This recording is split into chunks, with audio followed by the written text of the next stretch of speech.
committee, certain members would be my clients, and I would be appearing for those members of the cabinet who are members of this committee in these fundamental rights applications, and I would have to get instructions from them on the very same issues, which you are called upon to deliberate as a committee.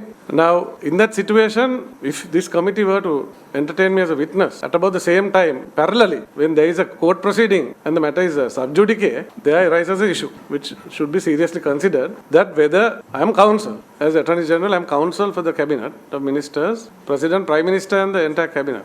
And I have to take instructions from you on the very same matters. And in those circumstances, are you in a position to deliberate on my testimony? We are possessed of that. Yeah, exactly. So, deliberate on my testimony, which I will be, which I am called upon. No, that's not the only issue. Which I am called upon to give today. So I see a clear conflict of interest there. What's the next? The next issue is that now there are proceedings, including this proceeding, 2 other proceedings or 3 other proceedings, one in the magistrates court, where I have advised criminal investigation, and there is counsel from my department who is appearing to assist the police in that investigation. Now these proceedings can and will end up in future action. And apart from that, there are these fundamental rights applications, and I will be required to perform my functions as Attorney General. And in those proceedings, petitioner or any party respondent could submit my testimony before the court and make it part of the proceeding there. Because that there is an attempt now at the moment, if you look at the pleadings, to bring certain proceedings of this committee before the court to further their cases before the Supreme Court. So in those circumstances, if my testimony is brought before the Supreme Court where I am counsel, it will compromise my role as counsel. So there is a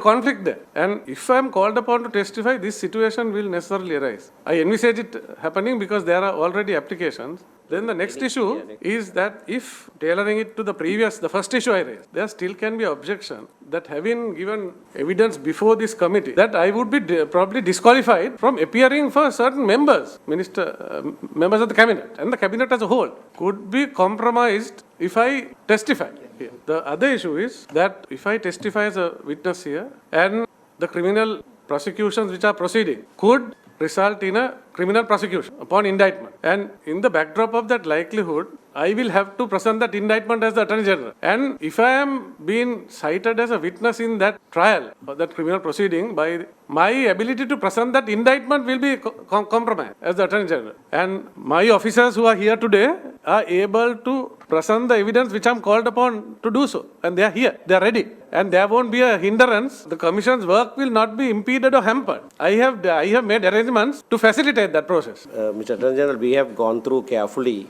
the several grounds on which you made submission. Of all of those grounds, we find one ground sustainable, and that is your unique role as one who signs the indictments. In your name, we have decided to allow your request for you not to give evidence. Thank you very much. Thank you.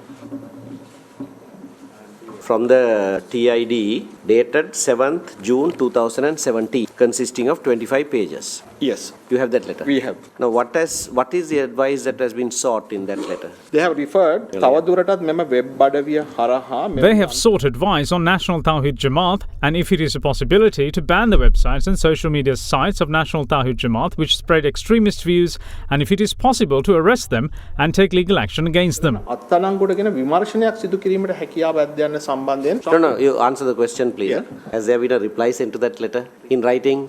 in writing no reply. No reply has been sent. Almost a year later, Yes. and saying they have still not received a reply to the letter that they sent you. Yes. And they want a reply to that. Yes. Right? In addition, what have they sought? Something about Zahran? Yeah. Mohammed Qasim, Mohammed Zaharan යන අයට විරුද්ධ It says it seeks advice since there is no response to the letter with the reference number EER 2017 which requested measures that should be taken about Mohammed Zahran and Mohammed Kazim. ලබා දීමට අවශ්‍ය කටයුතු සලසා දෙන මෙන් කාරුණිකව ඉල්ලා සිටිනවා. On 12th of March 2019, after studying these documents, Mr. Malik Qasim called for a consultation. Yeah. They were present for the consultation in the Attorney General's department. පළවෙනි ලිපිය සමග ලැබිලා තියෙන්නේ මේ වෙබ් අඩවිය වල ස්ක්‍රීන්ෂොට්ස් විතරයි. එහි අන්තර්ගතය පිළිබඳ පිටු 9ම සඳහන් වෙලා නැහැ.